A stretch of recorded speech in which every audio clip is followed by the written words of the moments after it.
Hello friends, welcome back to ஹைனோ channel. ஹைனோ channel இன்னைக்கு என்ன ரெசிபி பார்க்க போறோம்னா கும்பகோணம் ஸ்பெஷல் கடப்பா தாங்க எப்படி செய்யுதுன்னு பார்க்க போறோம். டெய்லி இட்லி தோசைக்கு சட்னி இல்லை சாம்பார் தான் செய்வோம். நீங்க இந்த ரெசிபி ட்ரை பண்ணி பாருங்க, ரொம்ப சூப்பரா இருக்கும். நான் கூட ஃபர்ஸ்ட் டைம் செய்யும்போது இட்லி தோசைக்கு இது செட் ஆகுமான்னு நினைச்சேன். ஆனா செஞ்சு சாப்பிடும்போது 2 இட்லி எக்ஸ்ட்ராவே சாப்பிட்டாங்க. அந்த அளவுக்கு டேஸ்டா இருந்தது. கண்டிப்பா நீங்க இந்த ரெசிபி ட்ரை பண்ணி பாருங்க. இட்லி தோசைக்கு ரொம்ப சூப்பரான ஒரு காம்பினேஷனா இருக்கும். இந்த கும்பகோணம் ஸ்பெஷல் கடப்பா எப்படி செய்யறதுங்கிறத பார்க்கலாம் வாங்க. ஃபர்ஸ்ட் நான் பாசிப்பருப்பு வறுத்துக்க போறேன். சிலர் வறுக்காம டைரக்டா சேர்த்துப்பாங்க. வறுத்து சேர்க்கும் போது வாசனை நல்லா இருக்கும் அப்படிங்கிறதுக்காக நான் பச்சை பயிரில் எந்த ரெசிபி செய்யும்போது வறுத்துட்டு தான் செய்வேன். இன்னைக்கு நான் ஒரு அரை கப் அளவுக்கு பாசிப்பருப்பு எடுத்து வச்சிருக்கேன். லைட்டா செவந்து வர்ற வரைக்கும் வறுத்துக்கலாம். இப்ப பாத்தீங்கன்னா தெரியும், லைட்டா கலர் மாற ஆரம்பிச்சிருக்கு. வறுக்கும்போது உங்களுக்கு வாசனை வரும். அந்த ஸ்டேஜில் நம்ம ஸ்டவ் ஆஃப் பண்ணிடலாம். வறுத்த பாசிப்பருப்பை நம்ம வேக வச்சுக்கலாம். இதை நான் ஒரு குக்கர்ல சேர்த்துக்கிறேன். சேர்த்துட்டு ஒரு 2 தண்ணி விட்டு ஃபர்ஸ்ட் நல்லா கழுவி எடுத்துக்கிறேன். பருப்போட உருளைக்கிழங்கும் சேர்த்து வேக வைக்க போறேன். அதுக்கு தேவையான தண்ணி சேர்த்துக்கிறேன். இன்னைக்கு நான் மீடியம் சைஸ்ல இருக்கிற உருளைக்கிழங்கு 3 எடுத்துக்கிறேன். இந்த 3 உருளைக்கிழங்கையும் நல்லா கழுவிட்டு மேல அழுக்கலாம் எதுவுமே இல்லாம 2 கட் பண்ணி சேர்த்துக்கிறேன். சேர்த்துட்டு குக்கரை மூடி போட்டு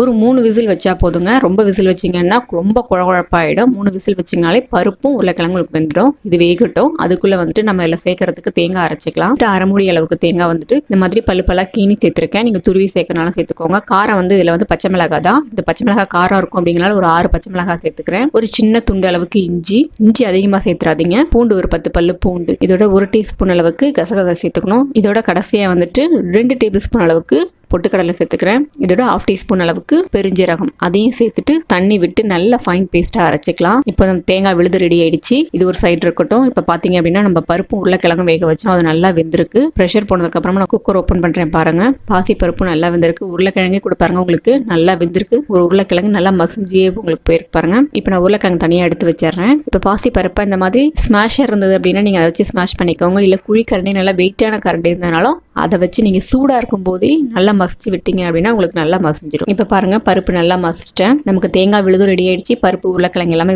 ரெடியா இருக்கு. இப்ப நம்ம தாளிச்சுக்கலாம். வானல் ஒன்று சூடு பண்ணிக்கிறேன். சூடானதுக்கு அப்புறமா இதுல 1 டேபிள் ஸ்பூன் அளவுக்கு கடலை எண்ணெய் சேர்த்துக்கிறேன். எண்ணெய் நல்லா சூடாகட்டும். எண்ணெய் சூடானதுமா ஒரு பிரிஞ்சி இலை, 4 கிராம்பு, சின்னதா 2 துண்டு பட்டை, இதெல்லாம் நல்லா எண்ணெயில பொரியட்டும். கடைசியா இதோட 1/2 டீஸ்பூன் அளவுக்கு பெருஞ்சீரகம் சேர்த்துக்கிறேன். பெருஞ்சீரகம் நல்லா எண்ணெயில பொரிஞ்சிருச்சு. இதோட ஒரு பெரிய வெங்காயத்தை நல்லா ஸ்லைஸ் பண்ணி சேர்த்துக்கிறேன். சேர்த்துட்டு 3/4 பதம் வர்ற வரைக்கும் நல்லா வதக்கிக்க போறேன். உங்களுக்கு காரம் வேணும் அப்படின்னு நினைச்சீங்கன்னா இந்த ஸ்டேஜ்ல பச்சை மிளகாயை ஒரு 4 பச்சை மிளகாய் கீரி சேர்த்துக்கலாம். நான் அரைக்கிறப்ப சேர்த்திருக்கேன். அதிகமா எனக்கு காரம் தேவையில்லை அப்படிங்கறனால அரைக்கும் போது மட்டும் சேர்த்திருக்கேன். இப்ப பாருங்க வெங்காயம் நல்லா வதங்கிருக்கு. இதோட ஒரு பெரிய தக்காளி அதையும் நல்லா பொடியா கட் பண்ணி சேர்த்துக்கிறேன். வெங்காயம் தக்காளி ரெண்டும் நல்லா மசிஞ்சு போற அளவுக்கு வதக்கிக்க போறேன். வெங்காயம் தக்காளி நல்லா வதங்கிருக்கு. இப்ப இதோட நம்ம அரைச்சி வச்சிருந்த அந்த தேங்காய் விழுது சேர்த்துக்கலாம். இந்த விழுது சேர்த்துட்டு அதே மிக்சி ஜார்ல தண்ணி விட்டு நான் அதையும் கழுவிட்டு இதோட சேர்த்துக்கிறேன். இதுல பொட்டுக்கடலை எல்லாம் சேர்த்ததுனால உங்களுக்கு கொதிக்கும் போது திக்காகும். அதனால கொஞ்சம் தண்ணி எக்ஸ்ட்ராவே ஆட் பண்ணிக்கோங்க. கெட்டியா இருக்கிறதுனால நான் இன்னும் கொஞ்சம் தண்ணி சேர்த்துக்கிறேன். தண்ணி சேர்த்துட்டு நல்லா கலந்து விட்டுக்கிறேன். இப்போ இதோட 1/2 டீஸ்பூன் அளவுக்கு மஞ்சத்தூள், இதுக்கு தேவையான உப்பு சேர்த்துக்கிறேன். சேர்த்துட்டு நல்லா கொதிக்க விட போறேன். தேங்காய் சேர்த்ததுக்கு அப்புறமா சிலர்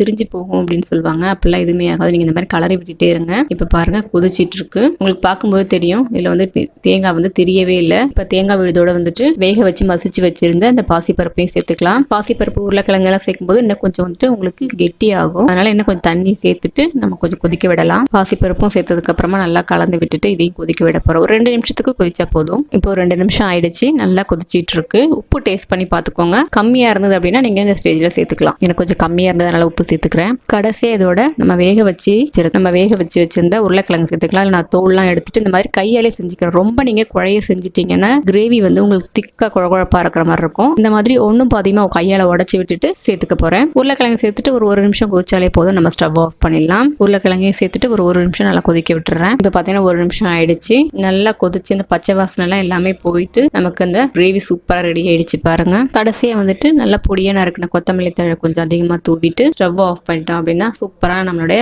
கடப்பா ரெடி ஆயிடும். நீங்க இது இட்லி தோசையோட சேர்த்து சாப்பிடும்போது ரொம்ப சூப்பரா இருக்குங்க. நான் ஃபர்ஸ்ட் டைம் செய்யும்போது இது அந்த அளவுக்கு இட்லி தோசைக்கு செட் ஆகுமா அப்படின்னு நினைச்சேன். ஆனா செஞ்சு சாப்பிடும்போது ரொம்ப சூப்பரா இருந்தது. நீங்க இட்லி தோசையோட மட்டும் இல்லாம சப்பாத்தி பூரி கூட சேர்த்து சாப்பிட்டு பாருங்க. ரொம்ப சூப்பரா இருந்தது. கொஞ்சம் காரம் அதிகமாக சேர்த்தீங்க அப்படின்னா டேஸ்ட் ரொம்ப வேற லெவல்ல இருக்கும். பசங்க சாப்பிட போறாங்கன்றதுனால காரம் கம்மி பண்ணி சேர்த்திருக்கேன். கண்டிப்பா நீங்க இந்த ரெசிபியை ட்ரை பண்ணி பாருங்க. செஞ்சு பார்த்துட்டு எப்படி இருந்தது அப்படிங்கறத மறக்காம உங்களுடைய கமெண்ட்ஸ் எனக்கு கமெண்ட் பண்ணுங்க. இந்த வீடியோ பிடிச்சிருந்தது அப்படின்னா லைக் பண்ணுங்க, ஷேர் பண்ணுங்க. ஹைனோ சேனல்ல ஃபர்ஸ்ட் டைம் பாக்குறீங்க அப்படின்னா சப்ஸ்கிரைப் பண்ணிக்கோங்க. மறக்காம பக்கத்துல இருக்கிற பெல் பட்டன்ல ஆளுங்கிற ஆப்ஷனை கிளிக் பண்ணிக்கோங்க. இன்னொரு சூப்பரான ஒரு ரெசிபியோட உங்களை நான் மீட் பண்றேன். Thank you friends.